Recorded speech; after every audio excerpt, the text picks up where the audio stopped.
Hey guys. Hey, Bo. Hi, Bo. Flippin' physics. Ladies and gentle people, the bell has rung, therefore class has begun, therefore you should be seated in your seats, ready and excited to watch me drop a medicine ball. Seated. Ready. Excited. Woohoo! We've already learned the basics of free fall, and today we're going to do an example problem. Because you are so excited, Bo, you get to read the problem. Okay, thanks. Mr. P drops a medicine ball from a height of 2.0 meters above the ground.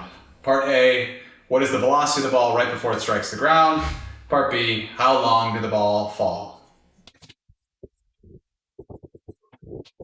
This is our picture. The medicine ball starts out 2 meters off the ground, and it is in the vacuum that you can breathe, of course. Billy, could you please translate? Hold it. I have a question. Is that a 2-meter stick in the picture? Yes, that's how I knew that the medicine ball was 2.0 meters off the ground. Then why aren't you holding the medicine ball at the top of the 2-meter stick? Clearly, in the video, you can see the medicine ball is above the 2-meter stick. Yeah. This is called parallax. It's an important question.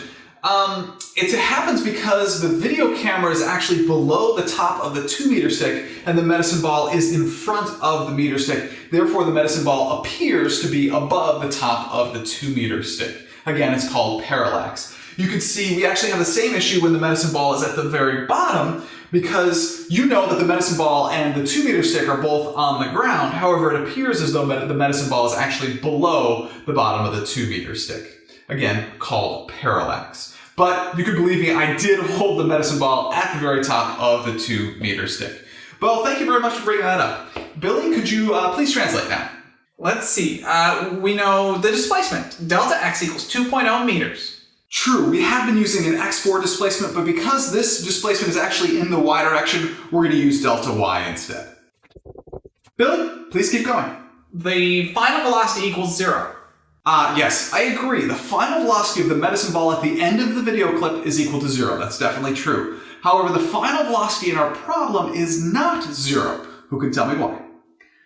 Because it's touching the ground and no longer in free fall. Right. In order to be in free fall, it can't be touching any other objects. And we're looking for the final velocity right before it hits the ground. So part A, velocity final equals question mark, and we might as well add for part B, change in time equals question mark. Yes. As soon as the medicine ball strikes the ground, it is no longer an object in free fall. And we don't know the physics yet to work with that. And so what we're trying to find is the final velocity right before it strikes the ground, and that is the final velocity in the y direction, so that equals question mark, so that's part A. And for part B, we are trying to find the change in time while it's flying through the vacuum that you can breathe. Billy, please keep going. It's in free fall, so the acceleration in the y direction is negative 9.81 meters per second squared. Therefore, because the acceleration is constant, the acceleration equals a number, we can use the uniformly accelerated motion equations. However, we need to know 3 of our UAM variables before we can solve for the other 2. And I only see 2 known UAM variables right here. So who can tell me what is the third UAM variable that we already know? We know the initial velocity is 0 because you dropped it. You can see in the video that it isn't moving right before you drop it. True, that word drop is a very important one. It tells us that the medicine ball isn't moving at the very beginning. Therefore, the initial velocity, and I've added a y to identify that it's the initial velocity in the y direction that is equal to 0. Now we know 3 of our UAM variables. We can solve for the other 2. Yes, Billy, you have a question? Don't we need to know the mass of the medicine ball? Actually, no. Remember that mass doesn't matter. Any object in free fall will have the same acceleration. Yeah, that's right. Thank you. You're welcome. Thanks, Bobby. And, Bobby, could you please tell me how are we going to solve for the final velocity in the y direction? We just need to find the right UAM equation. Let's see. We could use final velocity equals initial velocity plus acceleration times the change in time. That actually won't work. That is correct, Bobby. Why can't we use that equation? Because we don't know the final velocity or the change in time, and we can't solve one equation with 2 unknowns. Let's use final velocity squared equals the initial velocity squared plus 2 times the acceleration times the displacement. Very close. Remember, everything's in the y direction, so we're going to add subscripts of y, and we're going to change the displacement to the displacement in the y direction. I do understand that everything in this problem is in the y direction, and many of you are going to want to eschew the y because it takes so long to write down all those y's. But please do not eschew the y. I'm trying to get you ready for projectile motion. In projectile motion, we have things moving in both the x and y direction at the same time, and therefore we have to use subscripts of x and y, and you have to keep them separated. And it's just a good habit to get into right now so that you're more used to it when we do get to projectile motion. Please. I won't eschew the y. Good. I'll plug in the numbers now. The initial velocity is equal to 0, which we square, which just makes it still 0, plus 2 times the acceleration in the y direction, which is negative 9.81, times the displacement in the y direction, which is 2. Taking the square root of both sides, we get that the final velocity in the y direction is equal to the square root of 2 times negative 9.81 times 2. And what do we get? It's 6.26418. Sorry, not possible. Yeah, well, you can't take the square root of a negative number, so I just made it positive. You can't do that. You can't just make a number positive. Anytime that you're trying to take a square root of a negative number in this class, it means that you have done something wrong. So we did something wrong here. But remember, I don't usually correct mistakes immediately because it's important that you make mistakes and see what happens because of those mistakes so that you can recognize them in the future. So we made a mistake. Where is it?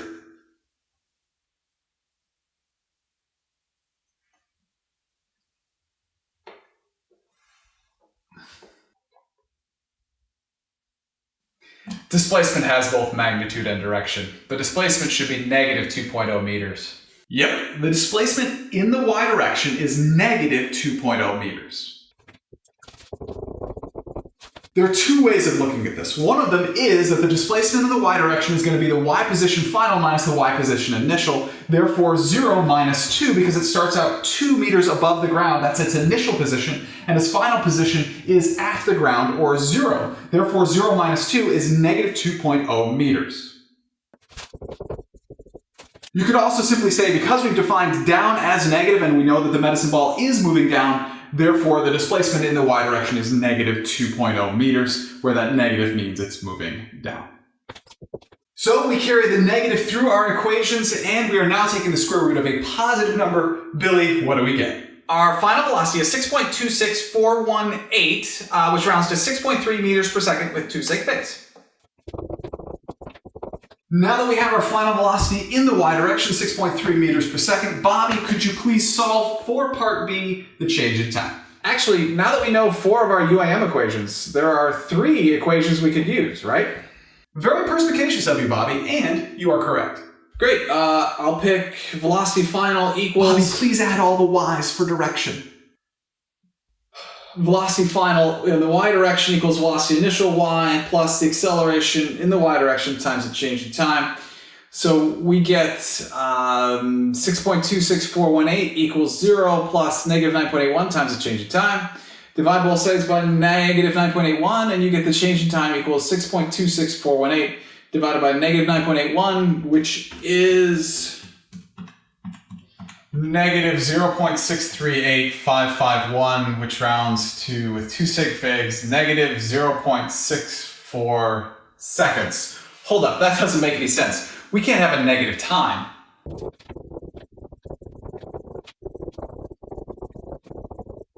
Yep, negative time means we made another mistake. Whoa. Oh man. You have to be smarter than your calculator. Oh, our final velocity should be negative because the medicine ball is going down. Yes, anytime you take the square root of a number, you need to be smarter than your calculator and realize your calculator lies to you. Your calculator only gives you the positive answer. However, you need to think to yourself, aha, it's a square root. The answer could be positive or negative. And we know that the final velocity in the y direction must be negative because the medicine ball is going down. Please be smarter than your calculator. As you can see, the negative carries all the way through and we end up having a positive change in time, which is correct. One other little thing. Some of you are going to get overzealous with your final velocity and really want to tell me it's in the down direction, and therefore you're going to write it like this. Negative 6.3 meters per second down. Class, what direction is negative 6.3 meters per second down? Up. Yes, negative 6.3 meters per second down is actually up, which is sadly wrong. You could write for your final velocity in the y direction negative 6.3 meters per second, or you can write 6.3 meters per second down. Both are equally correct. However, when you're working with a problem, you need to use the negative for your variable. Got it? Clear as a bell. What? Clear as a bell. You know what? As long as we have the video here, let's take a moment and make sure that the problem that we did matches the reality of the video. Now, I filmed the video at 120 frames per second, so I can show it to you now at 30 frames per second and have it at 25% normal speed. Let's take a look. Will you look at that? The physics works. The physics works. The physics works. The physics works. The physics works, the physics works. The physics That's works, just awkward. The Yeah. physics works. The physics works, All right, let's do a quick review. We listed everything that we knew. We identified that we had uniformly accelerated motion because the acceleration was equal to a number. It's free fall, that's always true.